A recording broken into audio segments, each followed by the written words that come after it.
Good morning, student. Today we discuss about the flame. So when a fuel is burned, the region of burning of fuel is called flame.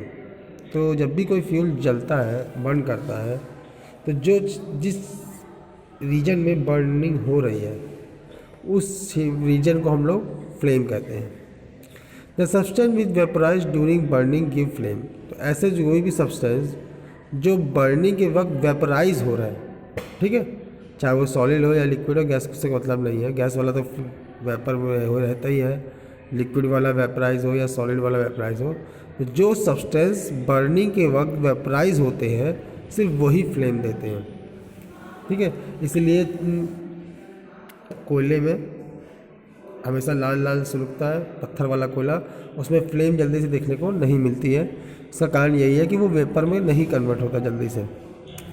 Kerosene oil in lamp.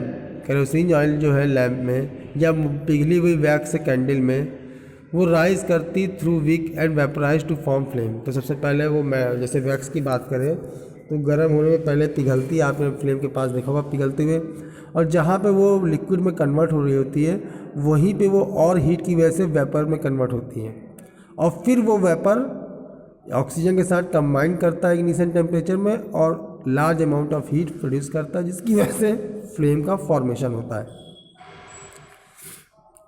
तो if you closely observe burning candle with you see four distinct zone. तो आप ध्यान से देखो figure में जैसे दिख रहा है, तो आपको जब देखेंगे तो आपको अलग अलग टाइप के जोन दिखेंगे हमेशा किसी भी फ्लेम में. नहीं देखा हो तो घर में आज दिवाली आ गई, कैंडल जला के देख लीजिएगा. These zone are very small blue zone at the bottom. तो इस जोन में एक बहुत ही छोटा सा ब्लू जोन होता है ठीक बॉटम में, और इसके बाद इंटरमोस्ट में एक डार्क जोन होगा, मतलब वहाँ पे कोई कलर आपको दिखाई देगा, डार्क ब्लैक दिखाई देगा. द बॉर्डर, उसके बॉर्डर जो होगा ल्यूमिनस जोन कहलाता है, उसमें येलो भी दिखेगा, और उसके बाद आउटर नॉन ल्यूमिनस जोन भी होगा. The difference in these zone is mainly due to the difference in range of combustion take place in the particular region. अब ये जोन में अलग अलग डिफरेंस इसीलिए है कि इन सभी जोन में अलग अलग परसेंटेज ऑफ कम्बशन हो रहा है या अलग अलग रेट से कम्बशन हो रहा है. सबसे पहले ब्लू जोन की बात करते हैं जो बॉटम में है. At the bottom is the blue zone. It is due to the complete combustion of carbon particle. तो सबसे बॉटम में ब्लू जोन जो फॉर्म हो रहा है वो इसलिए है क्योंकि वहाँ पे जो कम्बशन हो रहा है पूरी तरह कंप्लीट हो रहा है, और उस कंप्लीट कम्बशन की वजह से उसका कलर ब्लू कलर है. नेक्स्ट है उसके अंदर सबसे इनर मोस्ट है dark zone. The inner most zone is dark zone because वहाँ पे कोई कम्बशन हो ही नहीं रहा, क्योंकि वहाँ पे ऑक्सीजन है ही नहीं. वहाँ पे क्या हो रहा है, गर्मी की वजह से सिर्फ हमारा फ्यूल जो है वेपराइज हो रहा है और कोई कम्बशन वहाँ पे हो ही नहीं रहा है. That's why it is dark. In this zone combustion do not take place. The area gets surrounded by vapour of combustible matter. तो वहाँ पे केवल हीट की वजह से वेपराइजेशन हो रहा है, तो पूरा एरिया सिर्फ वेपर कम्बस्टिबल सब्सटेंस के वेपर से सराउंडेड है, भरा हुआ है, और इसी की वजह से डार्क इन कलर है, और इसीलिए इसको सबसे कोल्डेस्ट जोन में भी रहता है. यहाँ पे टेम्परेचर सबसे कम होता है सारे जोन की तुलना में. ल्यूमिनस जोन की बात करें, ये जोन है पार्शियल कम्बशन का या इनकम्प्लीट कम्बशन का, और अक्सर ये लुक येलो कलर का दिखेंगे.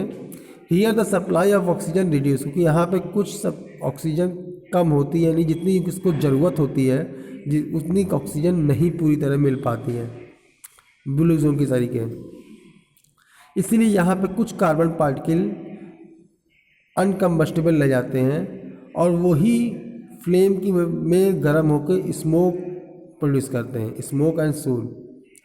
If you hold a spoon over a flame, अगर आप एक चम्मच लेके फ्लेम के ऊपर थोड़ी देर रखें तो आप क्या देखते हैं, उस चम्मच में ब्लैक डिपॉजिट हो जाता है सरफेस पे. This indicate that unburn carbon particle in this zone. और ये ब्लैक कलर इंडिकेट क्या कर रहा है कि कुछ कार्बन पार्टिकल बर्न नहीं हो पाए हैं, कार्बन डाइऑक्साइड नहीं बन पाया, वही कार्बन डिपॉजिट हो गया आपके स्पून में. फिर उसके बाद आता है नॉन ल्यूमिनस जोन. एक थिन आउटर मोस्ट जोन है सबसे लास्ट में, और ये बड़ी फेंटली ब्लूइश इन कलर होती है, हल्की सी ब्लूइश फेंटली. और this zone is called zone of combustion, इसे जोन ऑफ कंबशन भी कहा जाता है। ठीक, in a good supply of oxygen, क्योंकि बाहर की तरफ है, बाहर से एटमॉस्फेयर से इसको अच्छी सप्लाई मिल रही होती है, तो ये थोड़ा सा ब्लूइश हो जाता है और इसे गुड सप्लाई ऑफ ऑक्सीजन मिल रही होती है। तो कंप्लीट कंबशन यहाँ पे फिर हो रहा होता है सब्सटेंस का, और यहाँ पे कार्बन डाइऑक्साइड गैस प्रोड्यूस हो रही होती है। This zone is non luminous but the hottest zone, और ये वाला जोन नॉन ल्यूमिनस जरूर होता है पर ये सबसे हॉटेस्ट जोन है। Comparing the flame of candle, इससे एक और चीज़ है कि आप कैंडल के फ्लेम से गैस के बर्नर के फ्लेम को कंपेयर करें तो you will see that the candle burn with yellow flame, जो कैंडल है वो येलो फ्लेम से बर्न करता है, जबकि गैस का बर्नर जो है वो ब्लू कलर ज़्यादा देता है। इसका रीज़न क्या है, अभी मैंने बताया, जहाँ पे अभी हमने क्या देखा फ्लेम में कि जिन जिन जगह पे कंप्लीट कंबशन हो रहा है वहाँ पे ब्लू लाइट प्रोड्यूस हो रही है। और आपको पता है कि गैस एक गुड फ्यूल है, ठीक है, और वहाँ हम पहले भी बता चुके हैं कि वो गुड एंड बेस्ट फ्यूल है और उसमें कंप्लीट कंबशन होता है, यानी टोटल पूरी गैस कार्बन डाइऑक्साइड और वाटर में कन्वर्ट हो रही होती है। That's why it produce a blue flame. और जबकि कैंडल क्या है, कैंडल वैक्स जो है वो सॉलिड फ्यूल है, और सॉलिड फ्यूल इतने अच्छे होते नहीं हैं क्योंकि पहले वो लिक्विड में कन्वर्ट होगा, फिर उसके बाद वो वेपराइजेशन में होगा, तो इस वजह से वो कंप्लीट कंबशन लैक करता है, इसीलिए उसका कलर काफ़ी येलो है। वो इसीलिए है क्योंकि मैक्सिमम पोर्शन में इनकम्प्लीट कंबशन हो रहा होता है, that's why it are blue yellow in colour. तो factor that determine the colour of flame are the amount of oxygen supply. तो फैक्टर कौन सा है जो फ्लेम के कलर को डिटरमाइन कर रहा है, वो है उसमें सप्लाई ऑक्सीजन की कितनी है। And type of fuel involve in the combustion, और किस टाइप का फ्यूल इन्वॉल्व हुआ है कंबशन में, और वहाँ पे कंप्लीट हो रहा है या इनकम्प्लीट हो रहा है। अब आता है fire fighting. What is fire fighting? दो फायर यूजली अनकंट्रोल होती है, अगर जब अनकंट्रोल हो जाए तो बहुत डेंजरस होती है और बहुत सारा लॉस करती है प्रॉपर्टी एंड लाइफ को। तो burning substance can other by human activity, तो क्या किसी भी ह्यूमन एक्टिविटी से सब्सटेंस बर्न हो रहा हो, या कोई नेचुरल फिनोमेना जैसे या डिज़ास्टर की वजह से हो गया हो। Spontaneous combustion of coal dust has result in disasters fire in coal mine. कई बार अचानक स्पॉन्टेनियसली कोल डस्ट में कंबशन स्टार्ट हो जाता है और जिसकी वजह से कोल माइन में काफ़ी डिजास्टर्स फायर लग जाती है, और सम टाइम एक्सेसिव हीट और लाइटनिंग की वजह से भी फॉरेस्ट में आग लगती है। या कभी थ्रोइंग बर्निंग मैच स्टिक या bits of cigarette camp firing की वजह से पिकनिक मनाने वालों के इन कंडीशन से भी फॉरेस्ट में आग लग जाती है। इसी प्रकार हमारे पर्सन के क्लॉथ भी कई बार आग पकड़ लेते हैं किचन में केयरलेसनेस की वजह से। अगर कोई cloth of person catch fire, he and she asked to roll on the floor. अगर किसी को क्लॉथ को पर्सन को फायर हो जाए तो उसको क्या कहा जाता है कि वो रोल करे ग्राउंड में, और या फिर कोई वूलन ब्लैंकेट से कवर कर दिया है। क्यों? क्योंकि मैंने बताया ना पिछले अभी चैप्टर की शुरुआत में, किसी भी कंबशन के लिए तीन चीज़ की ज़रूरत होती है, फ्यूल, ऑक्सीजन और इग्निशन टेम्परेचर। अगर तीनों में से एक भी चीज़ हटा ली जाए तो कंबशन स्टॉप हो जाता है।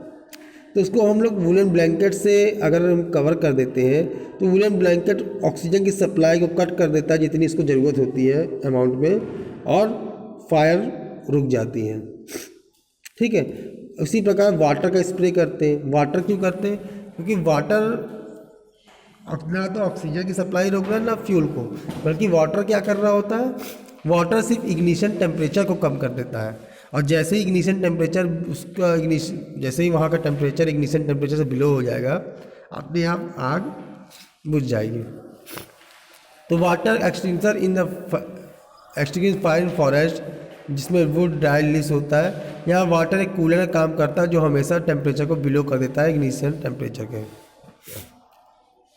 लेकिन हमेशा वाटर लिक्विड फ्यूल के लिए हम नहीं इस्तेमाल करते या इलेक्ट्रिक सोर्स के। क्यों? क्योंकि लिक्विड फ्यूल जैसे होता है ऑयल में अगर हम पानी डालेंगे तो क्या होगा, ऑयल ऊपर आ जाएगा पानी की तैर के, और ऑयल जलता रहेगा, पानी वहाँ नीचे पड़ा रहेगा। ठीक है, और इसके अलावा ऑयल में जब वाटर हम लोग फ्लो करते हैं तो ऑयल एक दूसरे की तरफ और सराउंडिंग में फैलता है बहुत तेज़ी से, जिसकी वजह से और ज़्यादा डैमेज हो सकता है।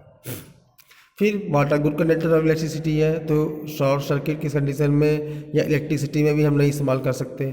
इस टाइप में हम लोग कार्बन डाइऑक्साइड और नाइट्रोजन का यूज़ करते हैं एक्सटिंग्विशर का, जहाँ जो कि ऑक्सीजन की सप्लाई को कट कर देता है। तो ऐसा ही एक टूल्स है आपके स्कूल, ऑफिस, कई जगह आपने देखा होगा पब्लिक प्लेस में फायर एक्सटिंग्विशर। तो इसमें क्या होता है, एक सिलेंडर होता है जिसको माउंटेड करते हैं वॉल में, ठीक है। इसमें क्या होता है, कार्बन डाइऑक्साइड होती है जो कंट्रोल करती है। हम लोग कार्बन डाइऑक्साइड हैवियर है एयर से, और जब भी हम इसको जहाँ पे बर्निंग हो रही वहाँ पे हम छोड़ते हैं तो वो उस जगह चारों ओर को घेर लेती है। अब कार्बन डाइऑक्साइड घेरने की वजह से वहाँ से ऑक्सीजन की सप्लाई कट जाती है और आग स्टॉप हो जाती है। Okay, that is the end of your chapter. Next time we will discuss about the question and answer of this chapter.